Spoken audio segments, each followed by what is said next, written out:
Ferrari are in the process of designing and manufacturing what I believe will be season-defining upgrades for their SF-25 for Lewis Hamilton and Charles Leclerc, and a lot is resting on these with regards to making sure that they can finally unlock the potential within the SF-25 that we have yet to fully see in the opening couple of race weekends of the 2025 season.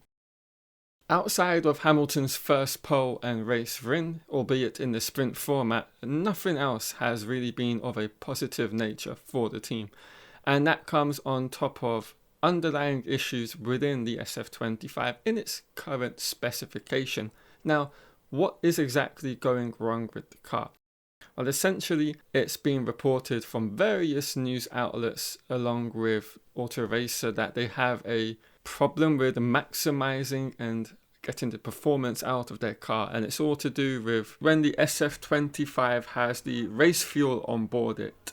So essentially what they're having to do when it's got over the 100 kilograms of fuel on board, they're having to raise the ride height, because if they don't, then they have what happened in China, and as a consequence the plank gets worn that much more than it should be and they get disqualified. And this is backed up by what happened in the sprint qualifying and sprint race. So essentially the team, obviously in the sprint race, do not have to run anywhere near the 100 kilogram level of fuel. It is about only 19 laps in the sprint race compared to the 57 lap race that we have on Sunday. And so the excessive plank wear does not happen. They can run the car that much lower and unlock more performance out of the SF-25. And that's why you saw such a stark contrast of performance from Hamilton from the sprint race to the main race on that Sunday.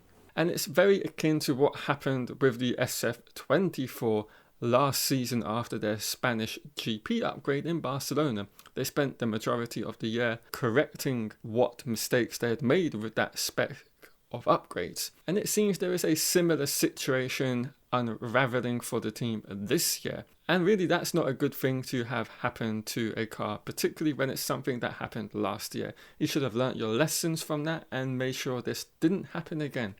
But before we move any further on with this video, if you've enjoyed what you've been watching thus far, do consider hitting that subscribe button and turning on notifications for all future content here on F1 Unraveled, as I greatly appreciate everyone that follows me as I look to hit the 20k mark before the midpoint of this year.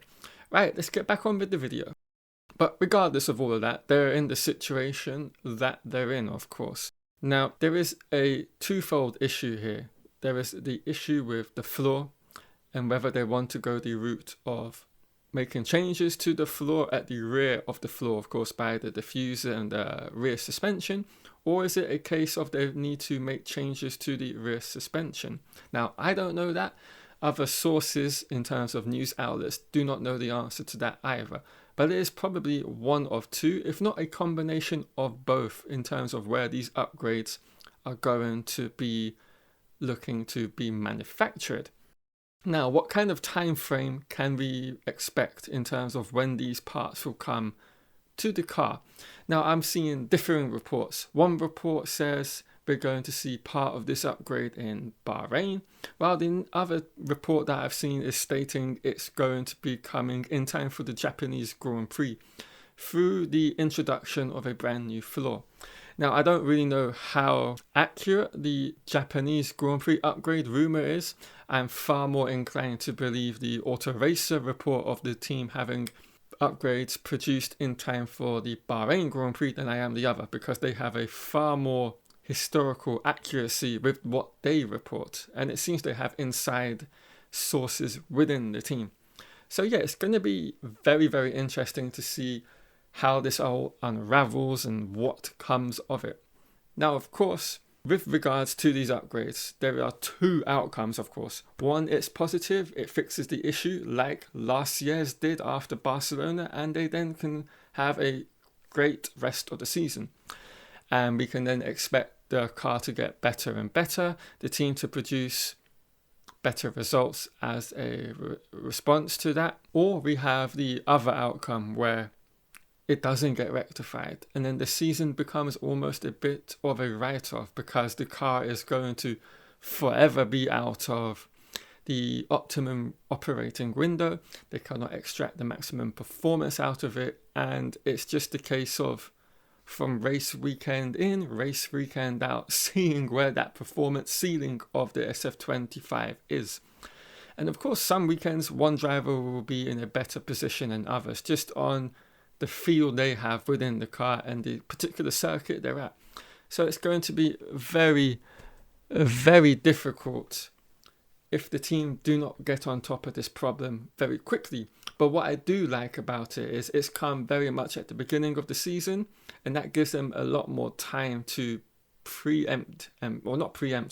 to react to this issue, unlike last year where they spent the midsection of the 24 season trying to fix it. This time it's the second round. They've finally figured out what the issue is, and hopefully by maybe round 4, 5, 6, they've rectified this issue, and then they have the remainder of the season to really mount a title challenge.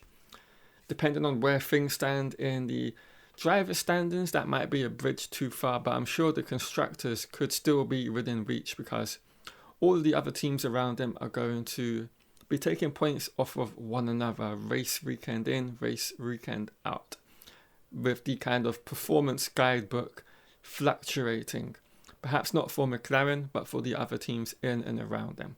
So yeah, very, very important raft of upgrades are in the pipeline for Ferrari, and for the drivers, the team, the fans' sake, let's hope it is something of a positive nature and it brings them a wider operating window for them to extract performance out of their SF-25 for both of their drivers.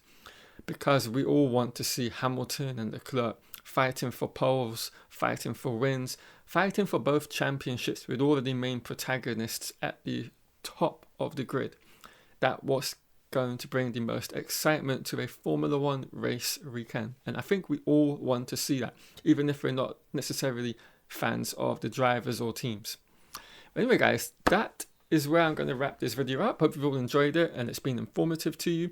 If you have liked it, of course, do leave a like and share this across all social medias that you have, just to kind of get the reach out there. And it greatly helps the channel and myself, and I do appreciate when you do that. And of course, if you're new and have subscribed to the channel and have enjoyed the content, do hit that subscribe button and turn on notifications for all future Formula One content here on F1 Unraveled.